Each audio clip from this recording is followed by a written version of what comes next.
नमस्कार दोस्तों।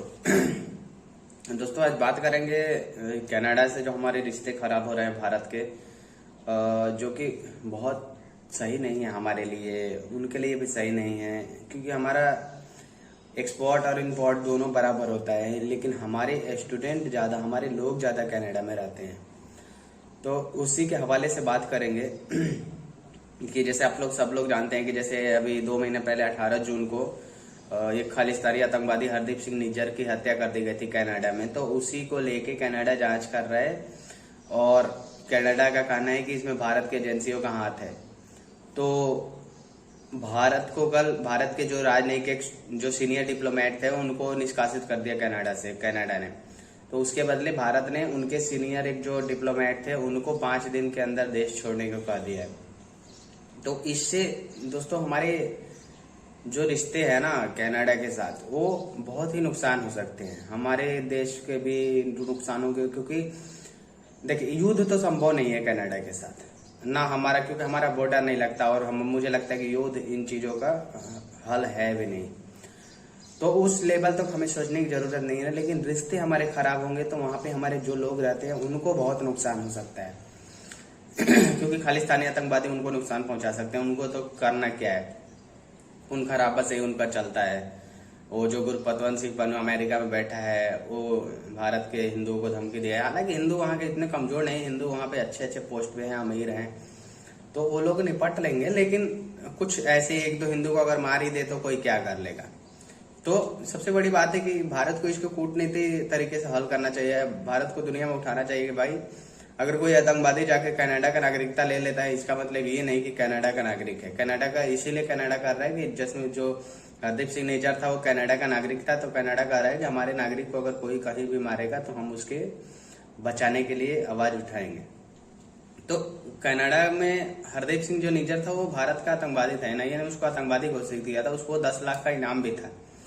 तो भारत को इस मामले पे अंतर्राष्ट्रीय स्टेज पे उठाना चाहिए कि भाई हमारे देश में आतंकवादी अगर तुम्हारे जाके देश में, तुम पहले तो ये नागरिकता क्यों देते हो, नागरिकता दिए हो तो हमारे देश में तुम्हारा आदमी हमारे देश में ऐसे आतंकवाद क्यों फैला रहा है। ऐसे करके हल करना चाहिए हमें इस मुद्दे को। हालांकि अंतर्राष्ट्रीय मुद्दे पे जस्टिन ट्रूडो जो हमें कनाडा का राष्ट्रपति है, कनाडा के प्रधानमंत्री के राष्ट्रपति है, समझ में नहीं आता साला, वो बड़े हरामी आदमी है, कि उसने अमेरिका, फ्रांस और ऑस्ट्रेलिया इन लोगों के सामने भी इस मुद्दे को रखा है। लेकिन इन लोगों ने डायरेक्ट विरोध करने को मना कर दिया है कि डायरेक्ट हम इसके खिलाफ नहीं बोलेंगे। और जाहिर सी बात है कि कल तो ऑस्ट्रेलिया एंथनी अल्बनीज का मैंने इंटरव्यू देखा, वो तो चिल आउट बोल दिए कि मतलब कोई दिक्कत नहीं, होने दो जो हो रहा है, हमें इससे उतना कोई घबराने की जरूरत नहीं है। तो ये एक सही है कि हमारे जो रिश्ते हैं और देशों के साथ बहुत अच्छे हैं। क्योंकि वैसे भी कनाडा का क्या जाएगा, कनाडा नाटो का वो मेंबर है, तो उसको तो लगता होगा कि हमारे ऊपर भारत अगर हमला करता है तो नाटो के सारे देश हमारे साथ युद्ध करेंगे। तो जो सही बात है कि नाटो में यही नियम है। लेकिन मुझे नहीं लगता युद्ध तक बात जाएगी। लेकिन हाँ, रिश्ते बहुत नीचे तक बिगड़ रहे हैं। क्योंकि कनाडा का जो जस्टिन ट्रूडो है उसने बोल दिया अपने लोगों को, जो हमारे इंडिया में उनके लोग रहते हैं, कि सावधान रहो, ऐसे जैसे सुरक्षा ही नहीं मिलेगा, कि वहां पे खतरा है। और वहां पे जो हमारे लोगों को खाली खतरा है वो उसको नहीं दिखता है, वो हमारे लोगों को नहीं बचाएगा। एक आतंकवादी जो हमारे देश को तोड़ने की बात करता है, उसके मौत पे ये इतने आंसू बहा रहे हैं। मतलब हमें लग रहा था कि केवल इंडिया में ही आतंकवादी के मौत पे आंसू बहाने वाले हैं, लेकिन कनाडा में भी लोग बैठे हैं, और केवल ये वोट के तुष्टिकरण के लिए। क्योंकि जो जसमीत सिंह है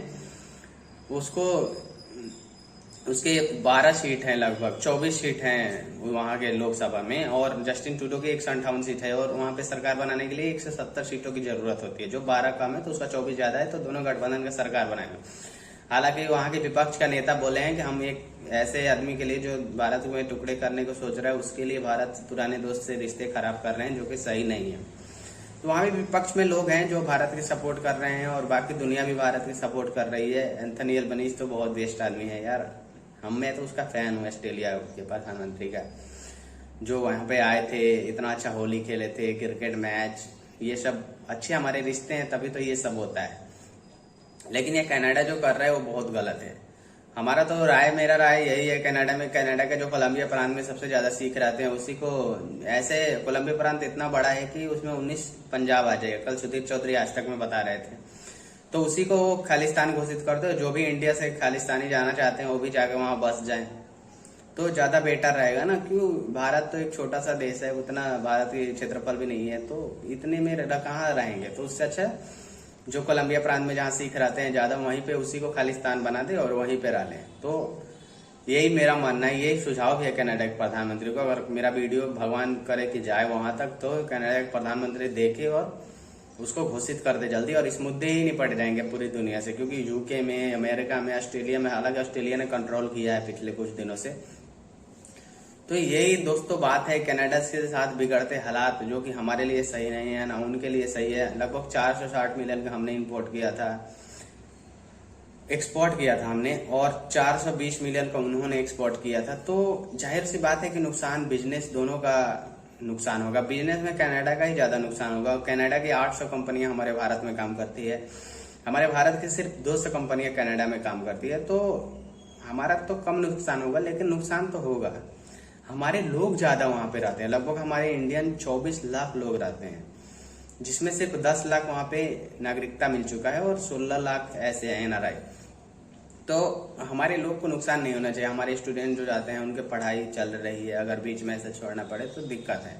और मुझे लगता है कि इसी का फायदा कहीं ना कहीं वो लोग उठा रहे हैं कि हमारे ज्यादा लोग रहते हैं। तो ये भारत को कूटनीति की, हालांकि भारत ने कल जो जवाब दिया वो बहुत बेहतरीन तरीके से जवाब दिया। टीट फॉर टैट होना चाहिए कि ये लोग बहुत ही वेस्टर्न जो कंट्री है, ये लोग बहुत ही, भारत का इतने बड़े देश है फिर भी ये लोग लगता है कि भारत कुछ नहीं कर पाएगा, फायदा उठाते हैं। लेकिन भारत ने कल उनके डिप्लोमेट को निष्कासित करके दिखा दिया कि भाई अगर तुम जैसे करोगे वैसे हम भी करेंगे, कि हम भी कम नहीं है, कि हमारे देश में तुम खालिस्तान का मुद्दा उठवा के ऐसे चैन से नहीं बैठ सकते। हमारे दुश्मन जो जहां भी है वहां पे हम मारेंगे, और मारेंगे, जरूर मारेंगे। धरती तुम्हारी होगी लेकिन बंदूक की गोलियां हमारी होगी और हम मारेंगे। पिछले 6-7 महीने में कितने आतंकवादी हम ऑस्ट्रेलिया, इंग्लैंड और ये कनाडा, पाकिस्तान में ज्यादा मार दिए हैं। तो ये होना भी चाहिए भाई। हमारे देश को तोड़ने का किसी के पास सर्टिफिकेट नहीं है। हमारे देश अब तो मुश्किल 21 सेंचुरी में यार ये सब कभी नहीं होगा, पार्टीशन वगैरह। तो ये सब कनाडा को भूल जाना चाहिए और आतंकवादी खालिस्तानियों को भूल जाना चाहिए, और कनाडा को ये समझ लेना चाहिए कि भारत उनके काम आएगा खालिस्तानियों से ज्यादा। वो थोड़ी देर वोट के लिए जरूर कर सकते हैं, लेकिन ये लंबा समय तक चलने वाला नहीं है, क्योंकि भारत अपने हितों से समझौता बिल्कुल नहीं करेगा। दोस्तों, इस मामले में आप लोगों को क्या कहना है कमेंट में जरूर बताएं, और वीडियो को शेयर करें और चैनल को सब्सक्राइब करें। नमस्कार दोस्तों।